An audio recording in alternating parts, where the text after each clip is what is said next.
ئەلو بەکر گیان چۆنی بە ساقەو بم؟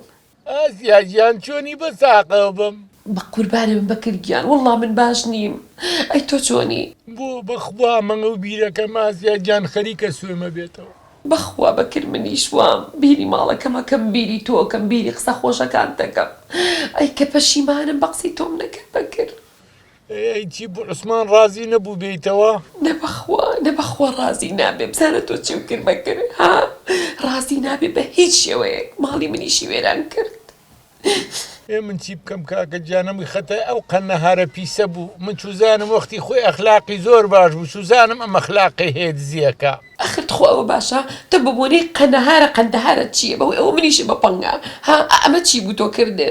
بەکر گیان؟ گیانی بەکر بەلێ تۆ بیری منەکەی؟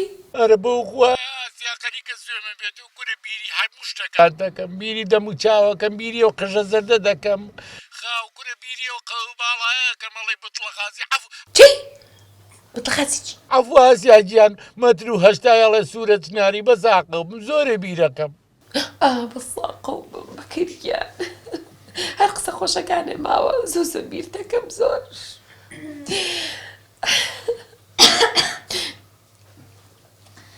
هەلو ئاسیا گیان ئاسیا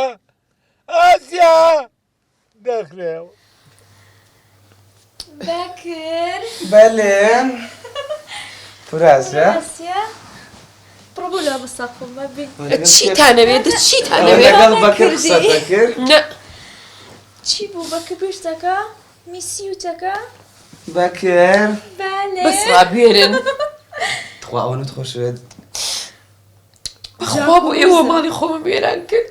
باشە حەزی لە کوێ کردو پوراسە بەسە ئیتر سەری جوان هەڵی قۆری شوشێ یاخوا تۆ یەکێکی وای ئاوا بێ بە توشتەوە بێ مەمنونیش بیت.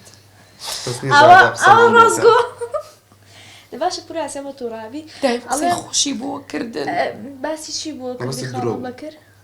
بەس بڵێ درۆ وڵی هەمووی قسەی خۆش و سوحبەت بوو بۆی خۆشی ئێوە وایەوت.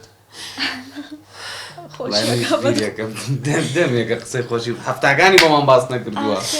پوراسە مناڵەکان قسە بکەم لەگەڵ کاکەم با بڕۆمەوە منیش حەزم لە ماڵی خۆمە.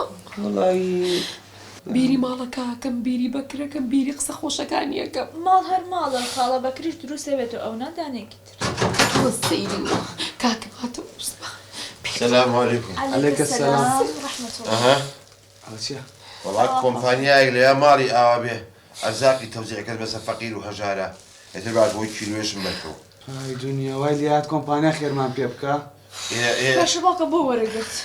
ڕۆڵە قەیناکە بە قوربان خۆمە ئیفلاسمان کردو لە سایی سەری بەکرا بەکوب کوونە درۆ هەردوو دەفتەر دۆلارم هەبوو یان بە ئاڵتونەوە و چەتیوە دزیوە سەبەخێ بیتەوە دەمە خۆ زۆر نێ بەشی تشیبێکی بلێ ئەوە بۆ بی ئاسیا بۆ بەکر خوا عیب ناکەی بۆ بەکرێکریت بۆ چێ ئەو کوونە درۆیە کوربانەوە ئیفلاسی پێکردین ئەوە وێنانی کردین ماڵی ژیانی لێ تێگاین.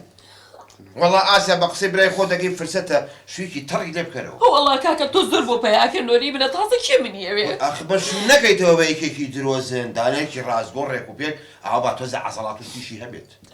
غازێک بە پەتێک هەڵێ کاکە 8 ساڵە قانونچێکی بۆ دروست نەکراوە کەریوە. بۆ پیاوەگری.